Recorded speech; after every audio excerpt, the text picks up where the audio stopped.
Chapter 13. Mr. Marvel discusses his resignation.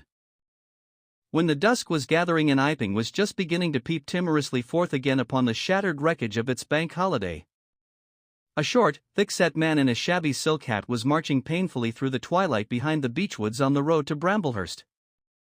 He carried 3 books bound together by some sort of ornamental elastic ligature, and a bundle wrapped in a blue tablecloth. His rubicund face expressed consternation and fatigue. He appeared to be in a spasmodic sort of hurry. He was accompanied by a voice other than his own, and every now and again he winced under the touch of unseen hands.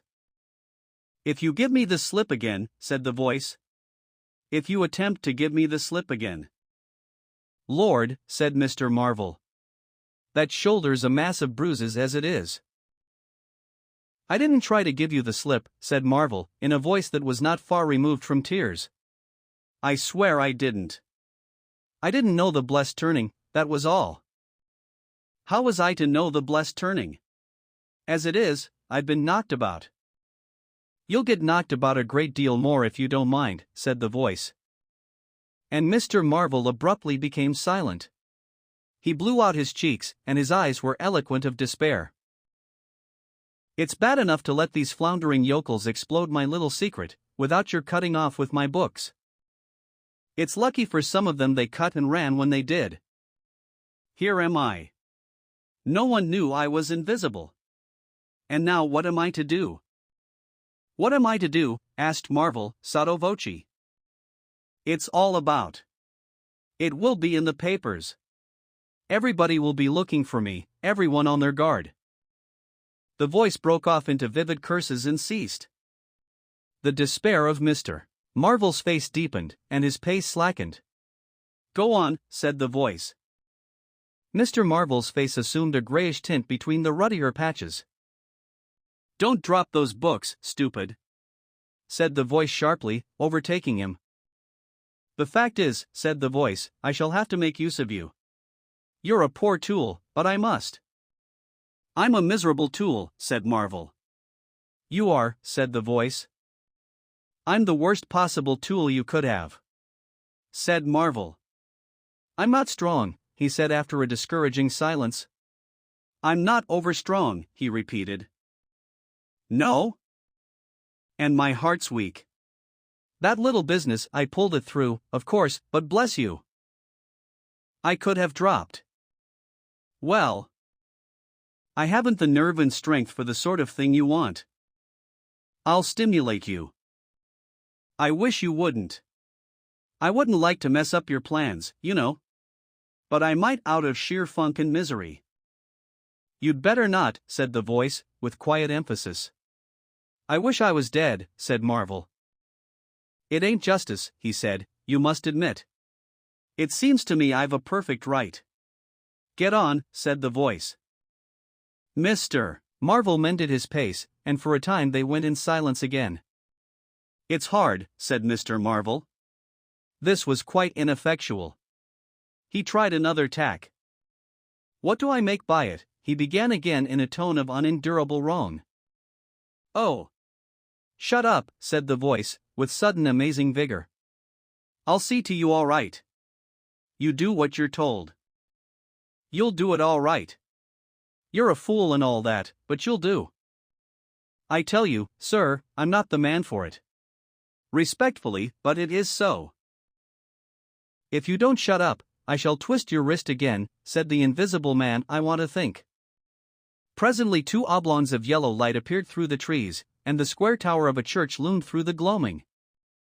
"I shall keep my hand on your shoulder," said the voice, "all through the village. Go straight through and try no foolery. It will be the worse for you if you do." "I know that," sighed Mr. Marvel. "I know all that." The unhappy-looking figure in the obsolete silk hat passed up the street of the little village with his burdens, and vanished into the gathering darkness beyond the lights of the windows. Chapter 14. At Port Stowe. 10 o'clock the next morning found Mr. Marvel, unshaven, dirty, and travel-stained, sitting with the books beside him and his hands deep in his pockets, looking very weary, nervous, and uncomfortable, and inflating his cheeks at infrequent intervals, on the bench outside a little inn on the outskirts of Portstow. Beside him were the books, but now they were tied with string. The bundle had been abandoned in the pine woods beyond Bramblehurst, in accordance with a change in the plans of the Invisible Man. Mr. Marvel sat on the bench, and although no one took the slightest notice of him, his agitation remained at fever heat. His hands would go every now and again to his various pockets with a curious nervous fumbling. When he had been sitting for the best part of an hour, however, an elderly mariner, carrying a newspaper, came out of the inn and sat down beside him. "Pleasant day," said the mariner. Mr. Marvel glanced about him with something very like terror.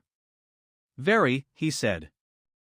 "Just seasonable weather for the time of year," said the mariner, taking no denial. "Quite," said Mr. Marvel.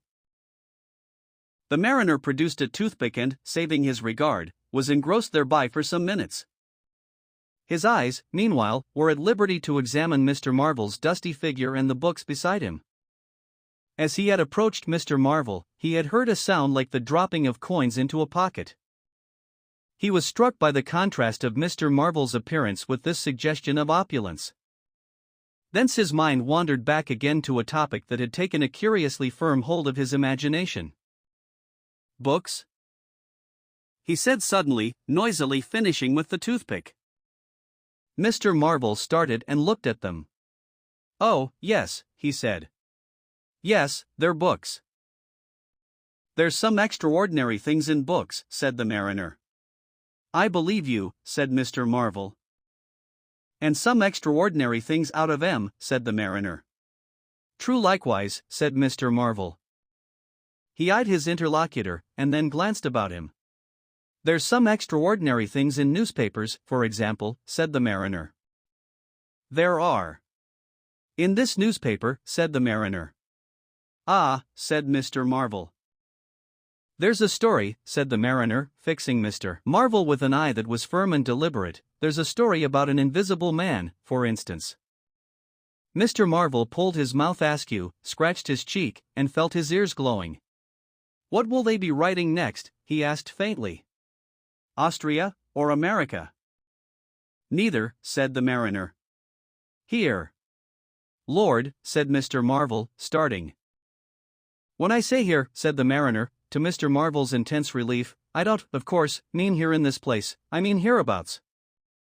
"An invisible man," said Mr. Marvel. "And what's he been up to?" "Everything," said the mariner, controlling Marvel with his eye, and then amplifying, "every blessed thing. I ain't seen a paper these 4 days," said Marvel. "Iping's the place he started at," said the mariner. "Indeed," said Mr. Marvel. "He started there.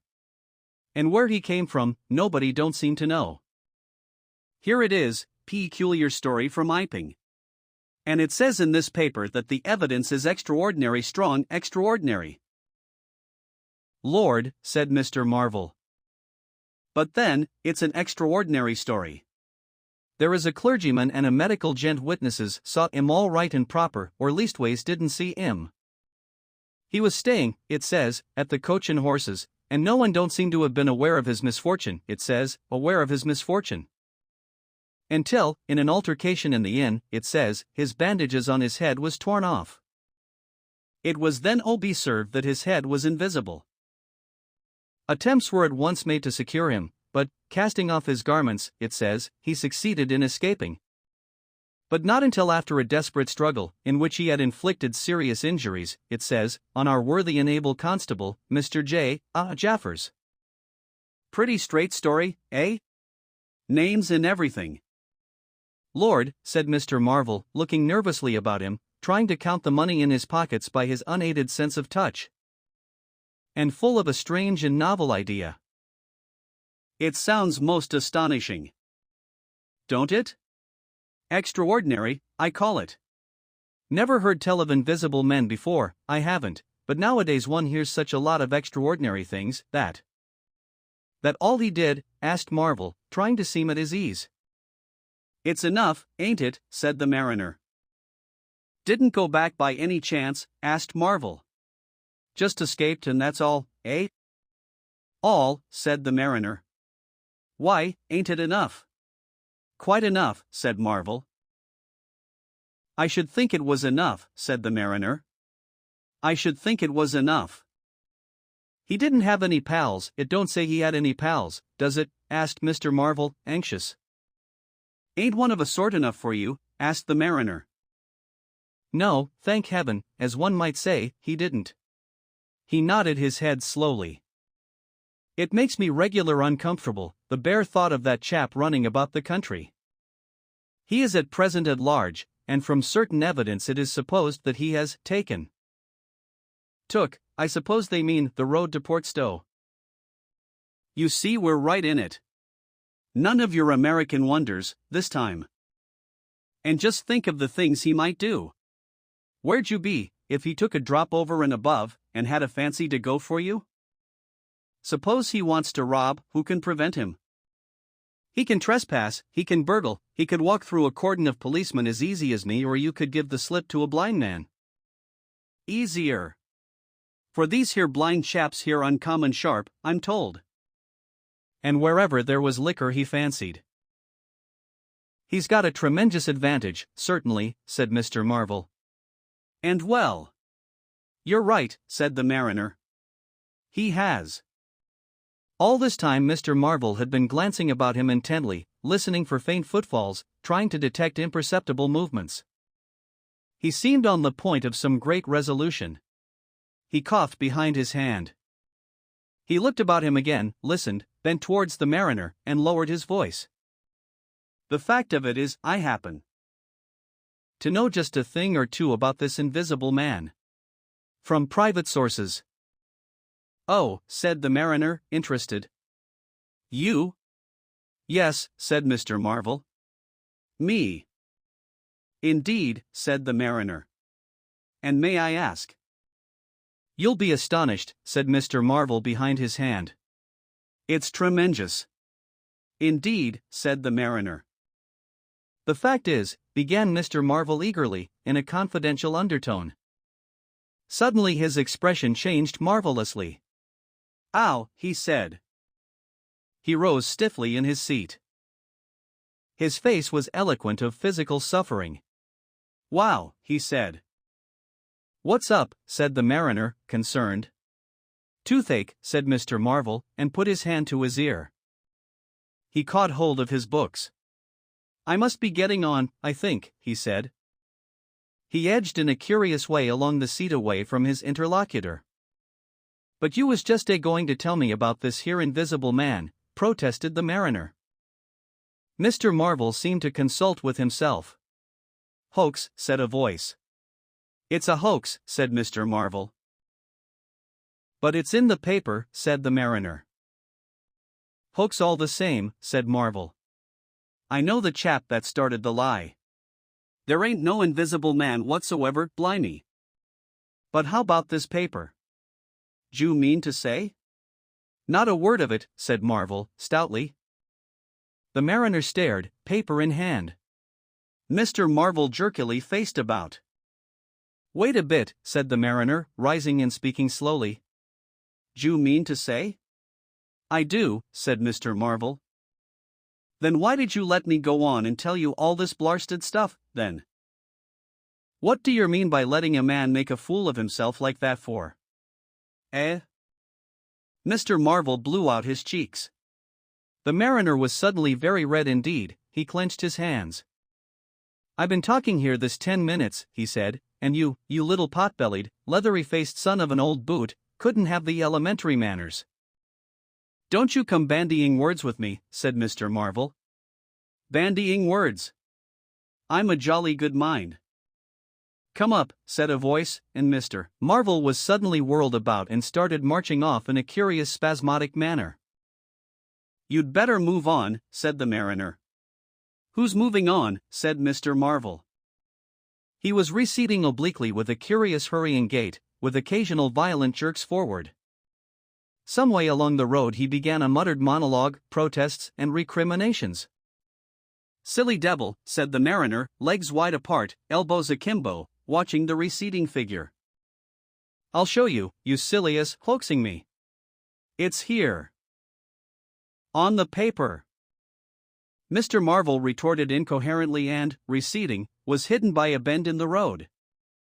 But the mariner still stood magnificent in the midst of the way until the approach of a butcher's cart dislodged him. Then he turned himself towards Port Stowe.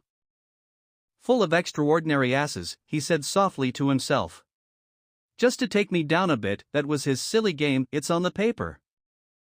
And there was another extraordinary thing he was presently to hear, that had happened quite close to him. And that was a vision of a fistful of money, no less, travelling without visible agency, along by the wall at the corner of St. Michael's Lane. A brother mariner had seen this wonderful sight that very morning. He had snatched at the money forthwith and had been knocked headlong, and when he had got to his feet the butterfly money had vanished. Our mariner was in the mood to believe anything, he declared, but that was a bit too stiff. Afterwards, however, he began to think things over. The story of the flying money was true. And all about that neighborhood, even from the august London and Country Banking Company. From the tills of shops and inns, doors standing, that sunny weather, entirely open. Money had been quietly and dexterously making off that day in handfuls and rouleaus. Floating quietly along by walls and shady places, dodging quickly from the approaching eyes of men. And it had, though no man had traced it, invariably ended its mysterious flight in the pocket of that agitated gentleman in the obsolete silk hat, sitting outside the little inn on the outskirts of Port Stowe. It was 10 days after, and indeed only when the burdock story was already old, that the mariner collated these facts and began to understand how near he had been to the wonderful invisible man.